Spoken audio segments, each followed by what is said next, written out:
Today, I'm going to be reviewing the new GAN249 2x2 released earlier this month.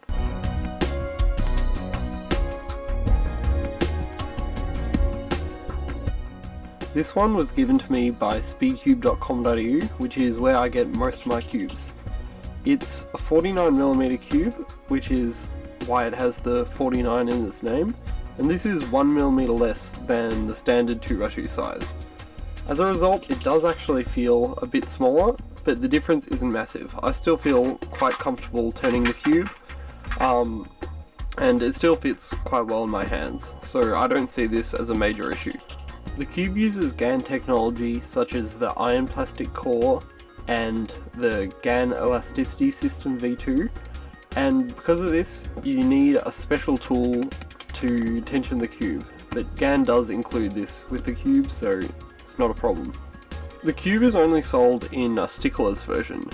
I know some people might not like stickless cubes, but I think this one is done very well. The edges are all very smooth, you can barely feel that there's two separate pieces of plastic there, and the tiles have just the right amount of friction.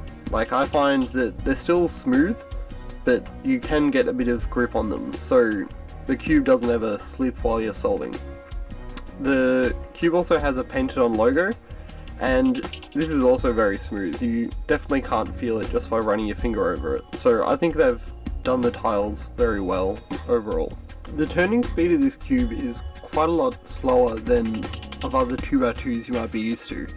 I find that it has quite a rough feel, and you can probably get a sense of what this feels like just by listening to the cube.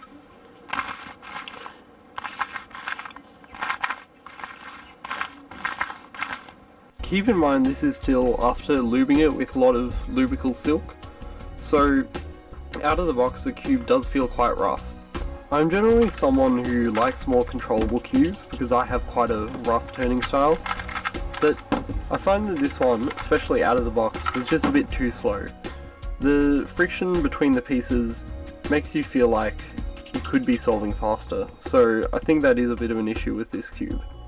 If you look closely, on the inside of each piece there are some grooves, and I feel like this could be part of the reason why the cube is slower turning. I've tensioned this cube to 45 degrees looser than it was out of the box. After doing that, it's still very stable, and its corner cutting is good but not fantastic by modern 2x2 standards.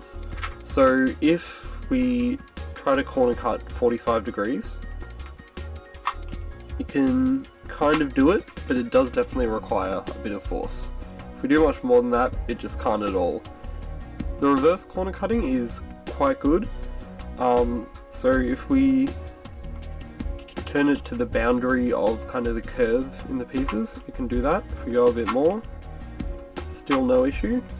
If we go to about there, you can't, but still, I think this is pretty good for reverse corner cutting.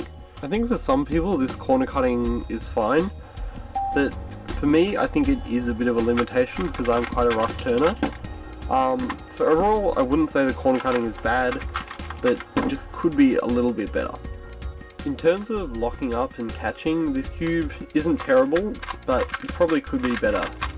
I find that I get quite a few lockups in my soles, possibly due to the limited corner cutting, but overall it's not bad. Like most modern 2x2s, the GAN249 doesn't really have any problems with popping. I turn quite roughly and I've never experienced a pop on this cube, and nor have I felt like I'm going to experience a pop. Like, the cube does really feel quite stable when you turn it, which I think is good. I found I've been able to get reasonable solve times on this 2x2, but not as good as I've been able to get on my current main, which is a GAN N. Overall, I probably wouldn't recommend this as a main speed cube. It just seems too slow compared to other modern speed cubes, and I feel like when I'm solving with it, I could always be turning faster. However, I think it is worth trying if you get the chance, because it certainly has a different feel to most 2x2s, and for some people this might actually be better.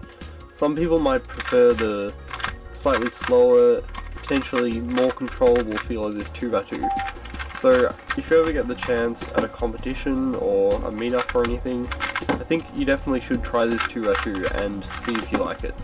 I know Felix Zemdegs uses this as his main. I know he's not very much into 2x2, but he still seems to be able to turn very fast with it. So I think it definitely has potential as a decent speed cube, but at this stage, it's probably not my favourite.